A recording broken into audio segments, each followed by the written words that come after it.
I will get you ပေါ့နော် I will endorse you ပေါ့နေကိုထောက်ခံမယ်အဲ့ဒါပါဖို့အားပေးတယ်သူပြောပြီးတော့မှ I will send you acceptance letter လက်ခံတယ်ဆိုတဲ့အကြောင်းစာပို့လာမယ်သူပြောတယ်လေ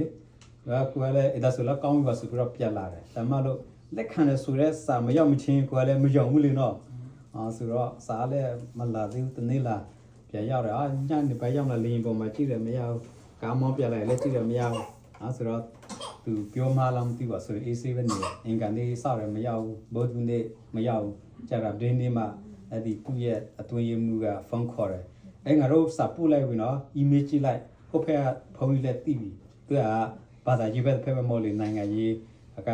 လည်းတိုင်းကတော့ပြောရမှာနော်အဲ့ဒါလည်းပါတယ်ဆိုတော့နှစ်ခုစလုံးပေါင်းပြီးတော့မှသူတို့အတီးပြီးမှရတဲ့ပုံစံမျိုးပေါ့နော်အဲ့ဒါနဲ့ရပြီဆိုမှပဲမနေ့ထတာနဲ့ Father Francis ကိုပြောပြတယ်I know it's so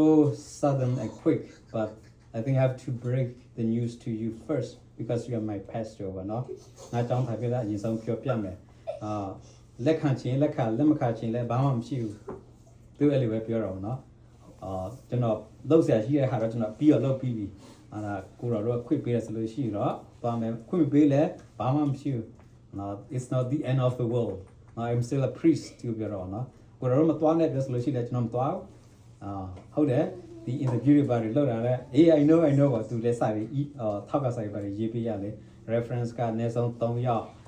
professional reference religious reference ပြီးတော့အဲ့ဒီသူတို့ခေါ် administrative reference ဆိုတာခုနပြောတဲ့ Father ဘယ်လိုပြောမလဲ Francis သူကကျွန်တော်ရဲ့ boss ပုံစံမျိုးဖြစ်သွားတော့အကြောင်းထိုင်ဆိုတော့အဲ့လိုဖြစ်လာတဲ့အခါမှာအဲ့ဒါပြီးရင်လည်း have you told Father Matt not really but I'm going to tell him today ဆိုတော့ပြောတော့ Father Matt လည်းသူမထင်ထားသူကဖုန်းကြီးကိုတာဝန်ယူနေရခွဲပေးတဲ့လူဆိုတော့Easter ပြီးမှသွားကွာမသွားမလို့မပြော Easter ပြီးမှသွား Easter ပြီးမှဆိုလို့ရှိရင်ကျွန်တော်ဟာလည်းအဆင်မပြေတော့ဆိုတော့ဘယ်လိုအဆင်မပြေလဲသူကအဲ့ရက်မှာစိုက်ရင်မစိုက်တော့မစားနဲ့အဲ့လိုပဲပြောတယ်ဒါကြောင့်မလို့သူကတာနီးကတယ်နောက်တစ်ချက်ကအကယ်၍ရတယ်ဆိုလို့ရှိရင်ဒီရက်မှာစနိုင်တယ်နောက်တစ်ခုကအဲ့ရက်မှာစနိုင်တယ်သူပြောတယ်ဒါမှလို့ Alabama ရတူသူစဉ်းစားကြည့်တော့ဥပမာ July 7လောက်မှာစရဆိုရှိတာပူတယ်လေနော်ဒါလည်းအဲ့မှာကိုယ်လည်းကိုရွေးလို့ရတယ်ဆိုလို့ရှိတော့အကယ်၍စောရစောလုံးမှာတဲ့လိုပဲပြောလိုက်တာဆိုတော့စောရတာကMarch လ24ရက်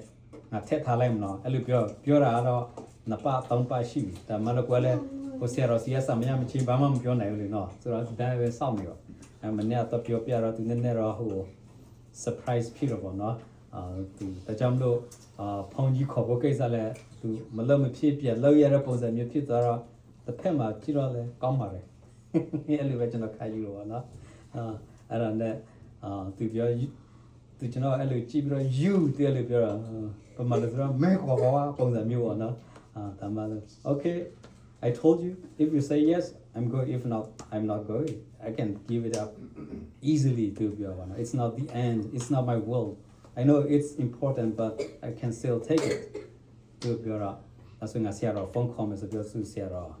ခဲမင်းကိုဖုန်းခေါ်ပြီးတော့ဒါဆိုလို့ရှိဖုန်းခေါ်ဖို့ပို့ပြီးတော့အာယုံဆက်တဲ့ပုံစံမျိုးဖြစ်သွားတော့ပါနော်။ Father Francis ကတွေ့ရတော့နည်းနည်းတော့ပူကြိုးစားရတော့တပါးသေးဆိုတော့မိစာနည်းနည်းပူများသွားတော့ပါနော်။အဲ့ဒါပဲ။အဲ့ဒါပြောပြချင်တာပါ။ဒါတော့